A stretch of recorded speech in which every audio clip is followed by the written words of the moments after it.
பாத்துக்கிட்டு இருக்கோம். வண்டியை வித்துறவங்க விற்க மாட்டேங்கிறீங்க, மானத்தை வாங்குறீங்க. அதென்ன தம்பி அப்படி சொல்லிவிட்டேன். இந்த காரை யாராரு வச்சிருந்தாங்க தெரியுமில்ல? யாராரு? மாந்தூர் மகாராஜா வச்சிருந்தாரு, அந்த திருவனந்தபுரம் ஐரஸ் வச்சிருந்தாரு, ஹைதராபாத் நிஜாம் வச்சிருந்தாரு, அதுக்கப்புறம் ஒரு மந்திரி வச்சிருந்தாரு, அதுக்கப்புறம் ஒரு எம்எல்ஏ வச்சிருந்தாரு, அதுக்கப்புறம் சினிமா கவர்ச்சி நடிகை சொப்பா சுந்தரி வச்சிருந்தா, அதுக்கப்புறம் இந்த காரை நம்ம வச்சிருக்கிறோம்.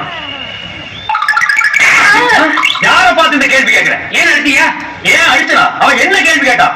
ஏண்டா என்ன பார்த்து ஏன் இந்த கேள்வி கேட்ட? அது ஏன் என்ன பார்த்து அந்த கேள்வி கேட்ட? இத்தனை பேருக்கு கேட்க கூடாதா?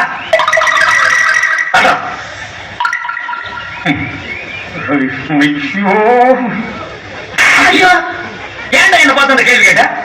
ஏன் அவன் அடிச்சு இருக்கீங்க? அப்படி என்ன கேட்டான்? என்ன கேட்டானா? காரை நம்ம வச்சிருக்கிறோம், இந்த காரை வச்சு இந்த சொப்பன சுந்தரியை இப்ப யாரு வச்சிருக்காங்கன்னு கேட்கலாம்.